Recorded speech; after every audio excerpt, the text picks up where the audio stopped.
So yeah, what's happening? I just thought we'd talk about a few updates we've had regarding Pro Skater 3+4.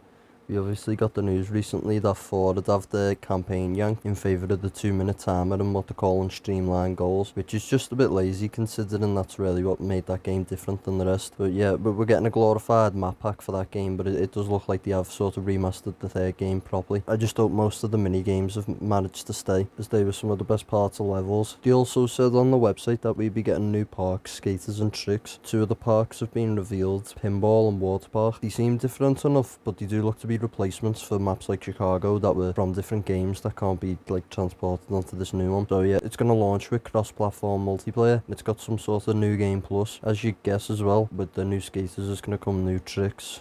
Confirmed so far, we know that we're at least getting all of the skaters from the previous game, and then a few new ones have been shown, as you can see in the gameplay. As for the modes, they've only said that those featured in 1+2 will be available, which is a bit of a missed opportunity. I just hope they've expanded the multiplayer somewhat, because it was very bare bones. It was a bit of a 6th-gen game multiplayer, there wasn't much to it. About 3 modes, if that, I think. And then as for the music, Tony himself stated that it'll be slightly different than the older game, but a lot of the same artists. They're just picking like different songs and maybe a bit more deep cuts and stuff like that, along with obviously a lot of new music as well, like we seen in the last game. Like we had Skepta and Viagra Boys, so just get some more contemporary music. But yeah, and then today we got the Nintendo Direct, which showed Zoo for the first time, which they seem to have messed around a bit with the time of day, unless there's a day-night cycle, like, but I'm guessing they'd have shown that by now. A lot of the maps have been turned into nighttime now, but on Zoo, it seems as though this has been done as an excuse to take away the animals, because it does look like the animals have been replaced with bronze static statues, which is, like, a little bit disappointing. Like, it takes away the randomness, but I think that was a lot of the fun of Zoo. But yeah, that has to be one of my main criticisms for the last game. It just seems as though it is, like, all those dystopian, empty, like, looking levels. It was just a little bit lifeless, and just wasn't very,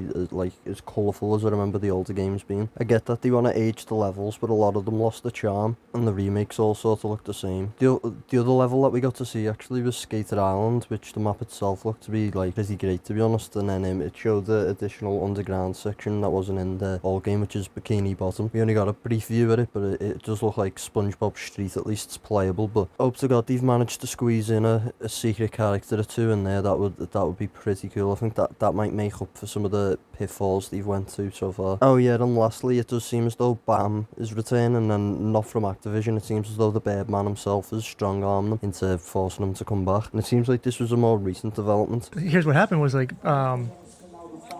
the game was already done. Tony called up Activision or whatever and was like, hey, we're putting BAM in the thing, and they're like, we can't.